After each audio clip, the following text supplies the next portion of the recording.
નગરપાલિકામાં વિવિધ સમિતિઓની રચના, ભાજપમાં આંતરિક અસંતોષના સૂર। ભરૂચ નગરપાલિકામાં સત્તારૂઢ ભાજપ દ્વારા લગભગ 2 મહિનાના વિરામ બાદ સામાન્ય સભા યોજાઈ હતી। આ બેઠકમાં શહેરના વિકાસ અને વહીવટ સાથે જોડાયેલી કુલ 13 વિવિધ સમિતિઓની રચનાને મંજૂરી આપવામાં આવી હતી। સમિતિઓમાં કારોબારી સમિતિ, વોટર વર્કર્સ એન્ડ ગટર committee, public workers committee, finance and taxation committee, કાયદા સમિતિ, fire and motor garage committee, સમાજ કલ્યાણ સમિતિ, establishment committee, light committee, sanitary committee, shops and establishment committee, medical committee તેમજ બાગ બગીચા, રમતગમત અને સાંસ્કૃતિક કમિટીની રચના કરવામાં આવી। જો કે સમિતિઓની રચના બાદ ભાજપના જ કેટલાક વરિષ્ઠ અને અનુભવી સભ્યોમાં અસંતોષ જોવા મળ્યો હોવાનું રાજકીય વર્તુળોમાં ચર્ચાઈ રહ્યું છે। મહત્વની જવાબદારીઓમાં યોગ્ય સ્થાન ન મળતા આંતરિક નારાજગી સામે આવી હોવાનું માનવામાં આવી રહ્યું છે। સભા દરમિયાન વિપક્ષે પણ શહેરના વિવિધ પ્રશ્નોને લઈને સત્તા પક્ષને ઘેરવાનો પ્રયાસ કર્યો હતો। ખાસ કરીને શહેરમાં વધતા રખડતા પશુઓના ત્રાસનો મુદ્દો ઉઠાવવામાં આવ્યો હતો।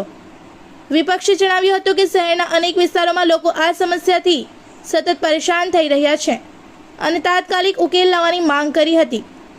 આ ઉપરાંત વિવિધ સરકારી ગ્રાન્ટના ખર્ચ, વિકાસ કાર્યોમાં ગેરરીતિ અને કૌભાંડના આક્ષેપો સાથે ખર્ચનો હિસાબ જાહેર કરવાની પણ માંગ કરવામાં આવી હતી। આ મુદ્દાઓને લઈને સત્તા પક્ષ અને વિપક્ષ વચ્ચે ઉગ્ર વાદ વિવાદ સર્જાયો હતો। એકંદરે સમિતિઓની રચના સાથે વિકાસના દાવાઓ વચ્ચે ભાજપમાં આંતરિક અસંતોષ અને વિપક્ષના આક્રમક વલણને કારણે ભરૂચ નગરપાલિકાની સામાન્ય સભા ચર્ચાનું કેન્દ્ર બની રહી। નવા ટર્મની પ્રથમ સામાન્ય સભાના અંદર વિપક્ષના સભ્યો દ્વારા ભરૂચના જે પ્રાણ પ્રશ્નો છે, ખાસ કરીને હમણાં હાલના અંદર જે રીતે દેખાઈ રહ્યું છે કે ભરૂચના અંદર રખડતા ઢોરનો પ્રશ્ન ખૂબ જ પેચીતો બન્યો છે। એની સાથે સાથે ઉતરાવ કરવાના બનાવો પણ વધી રહ્યા છે। એ તમામ મુદ્દે વિપક્ષે ચર્ચા કરી। અમારા વિપક્ષના સભ્યએ જે વાર્ષિક હિસાબ હોય, જ્યારે આજની સભામાં વાર્ષિક હિસાબ મંજૂર થતો હોય તો સ્વાભાવિક છે કે વાર્ષિક હિસાબ મંજૂર કરતા પહેલા એના મહત્વના મુદ્દાના ઉપર ચર્ચા કરવામાં આવે। જે ચર્ચા કરી, પરંતુ હંમેશા ભાગોળું જે પાર્ટી છે ભાજપ, ભાગેડુ પાર્ટી હંમેશા છે। આજે પણ એ પાર્ટીએ પોતાનું કહી શકાય જે ભાગેડુ હતું એ જાહેર કરેલું છે। એટલે આજે ફરીથી ચર્ચામાંથી જ ભારતીય જનતા પાર્ટીના શાસક પક્ષો જે 35 વર્ષથી આ ખુરશી પર બેઠેલા છે એના પરથી ફરીથી ભાગી ગયા। કોઈ સવાલનો જવાબ ન આપી શક્યા।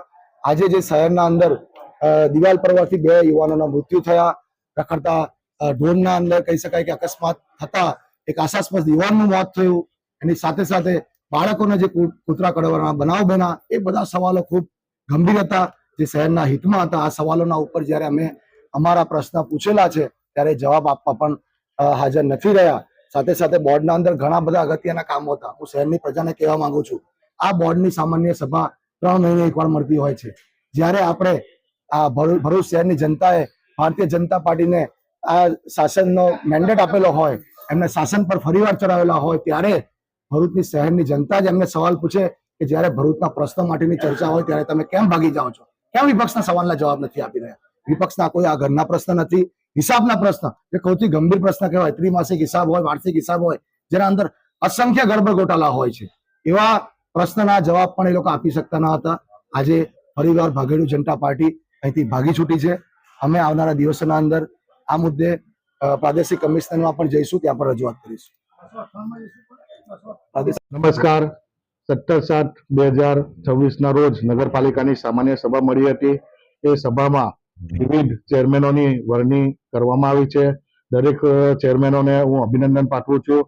દરેક ચેરમેનશ્રીઓની વરણી થવા બદલ ભરૂચની કામગીરીમાં વેગ મળશે અને સભામાં અમુક મુદ્દાઓ જે હતા તે મુદ્દાઓને બહાલી આપવામાં આવી છે અને મુદ્દાઓને આધારે જે ચર્ચા કરવામાં આવી હતી તે મુદ્દા બહારની ચર્ચા હતી।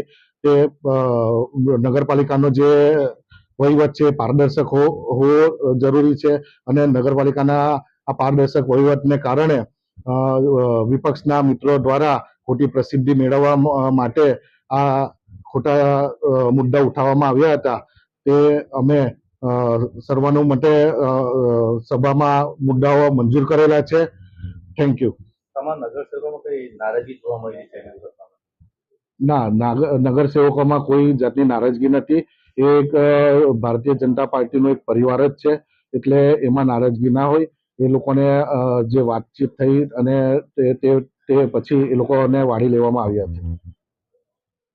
इस वीडियो को लाइक करें, हमारे चैनल को सब्सक्राइब कर बेल आइकन जरूर प्रेस करें हमारी न्यू वीडियो सबसे पहले देखने के लिए।